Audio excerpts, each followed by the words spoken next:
मैंने करीब 4-5 साल के सारे डेटा एनालाइज किए हैं और कुछ रीज़न मैं आपको बताना चाहूँगा, हालांकि लोग बहुत कम हैं, लेकिन एटलीस्ट जो मिसकंसेप्शन आपके दिमाग में रहता है अबाउट रिजेक्शन के लिए, उसके रीज़न बहुत सारे हैं। पहला तो यह है कि पीपल जो हैं दे यूज़ बैंड पेस्टिसाइड्स, जो पेस्टिसाइड रिकमेंडेड नहीं किए हुए हैं या ऑफ लेबल हैं उसका वो इस्तेमाल करते हैं, जिसकी की जानकारी शायद जो परचेजर के पास नहीं होती है। लेकिन फिर भी जो है इसको यूज़ इसलिए किया जाता है क्योंकि उसके लिए शेल्फ लाइफ बढ़ाने के लिए या रास्ते में ख़राब ना हो उसके लिए यूज़ किया जाता है।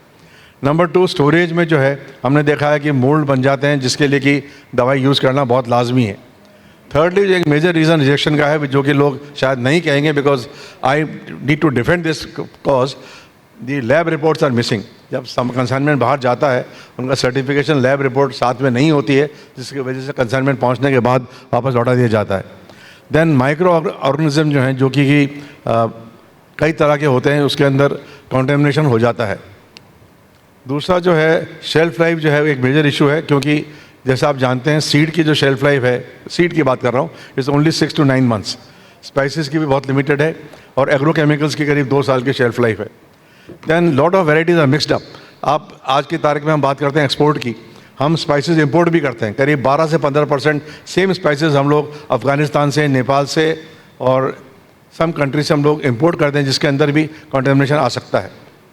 Then they are using lot of artificial colours, जो चीज़ें हम बाहर एक्सपोर्ट करते हैं, नॉट ओनली स्पाइसेस, हम लोग बहुत सारे आर्टिफिशियल कलर्स यूज़ करते हैं जो कि रिकमेंडेड नहीं किए हुए हैं, और वही एक वजह है रिजेक्शन का। दूसरा एक बैक्टीरिया है, सैल्मोनेला के नाम से एक बैक्टीरिया है, जो कि इसमें हर एक कंसाइनमेंट में पाया जाता है, which is again a thing to be controlled, उसकी वजह से रिजेक्शन होता है। देन स्टोरेज करने के लिए ethylene trioxide is a chemical which is a fumigant.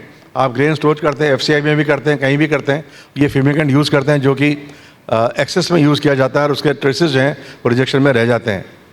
Then lot of post harvest practices जो है वो फॉलो नहीं की जाती हैं। मैंने कई दफ़ा देखा है कि जब आप चिलीज़ को ड्राई करते हैं, कोई चीज़ ड्राई करते हैं, वो ज़मीन पे होती है और उसकी वजह से ये जो है कंटेमिनेशन हो सकता है।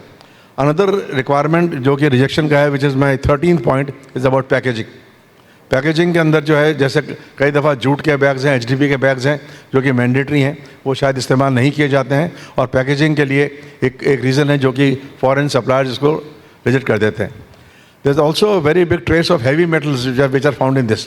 हर टाइम कहना कि साहब पेस्टिसाइड्स है या फार्मर्स ने यूज़ एक्सेस किया, वो तो ठीक है, लेकिन अगर उसमें हैवी मेटल है, that is to be seen again, it could be with water also, it could be with anything else also.